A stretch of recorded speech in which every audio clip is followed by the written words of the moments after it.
ترجیح دیں گے یہ حدیث قرآن سے زیادہ یہ قیمتی آدمی ہے، تو پھر حدیث و قرآن بولنے والا کوئی نہیں رہ جائے گا، پھر وہی جھال بنانے والا سب رہے گا۔ سب لوگوں بولیں گے کہ جب گانا ہی نعت ہی سننا ہے تو نعت بغیر قوالی کے بغیر مضامین کے کیوں سنیں، اور مضامین رہے گا اور آپ کو بھگا دے گا، قوالی یہاں ہوگی۔ کچھ دن کے بعد قوالی ہٹا دی جائے گی، بمبئی سے ناچنے والی لڑکی آئے گی، بولے گا قوالی مزہ نہیں رہا، لڑکی آئے گی تب۔ اسی لیے ان دنوں سے روکنے کے لیے نعت خوانی 10% کو 90% قرآن حدیث کی بات ہونی چاہیے۔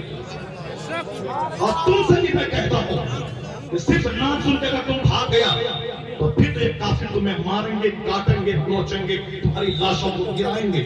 یہی اسلام سکھاتا ہے کہ گانا گائیں، اگر تم نعت سننے کے بعد بھاگے گا، نعت سننا ضروری نہیں، قرآن سننا ضروری، حدیث سننا ضروری، بزرگوں کی بات سننا ضروری، اور جو ضروری ہے اس کو بولے گا جلدی سے قتل کریں، جلدی سے صفائی کھلائیں، جلدی سے نعت سنیں، پھر وہ ہوگا یہاں تقریر نہیں ہوگی، بمبئی سے رنڈی آئے گی اور ناچے گی، وہ کام ہو جائے گا۔ اس لیے بر وقت اس کو روکنا ہوگا، بند کرنا ہوگا۔ پیلیبھیت علاقے میں یہاں عرس کی مجلس میں شیخ چلی آیا اور وہ طبلہ بجا کے صرف لطیفہ سنا کے ہنساتا رہا۔ میں نے کہا اس کے ذمہ دار وہ کامیڈی بولنے والا مولوی ہے، جب تم کامیڈی بولے گا تو پبلک تو بولے گی تجھ سے اچھی کامیڈی تو شیخ چلی کرتا ہے، اسی لیے شیخ چلی کو بلایا۔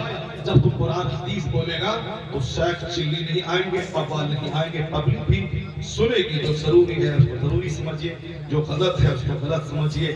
اللہ تعالیٰ جلسوں کا احترام کرنے کی ہم کو آپ کو سبوں کو توفیق عطا فرمائے۔ میں نے 1.5 سے 2 گھنٹے کتابیں کوئی کامیڈی میں نے بیان کی، میں نے کوئی لطیفہ بولا، میں نے کوئی ادھر ادھر فالتو باتیں بولی، میں صرف دل کی سختی دور کرنے، سینہ کو روشن کرنے، اپنی غفلت پہ ماتم کرنے، نیکیوں کا شوق جگانے، اسلام کی اہمیت بتانے کے علاوہ میں نے کوئی فالتو بات میں نہیں کی۔ اللہ تعالیٰ میری ماں بہن بیٹیوں کو پردے میں رہ کر دین سیکھنے کی توفیق عطا فرمائے۔ اللہ تعالیٰ سارے نوجوانوں کو آوارگی فکر سے بچ کر قرآن حدیث اپنے سمجھنے کا شوق عطا فرمائے۔ آمین۔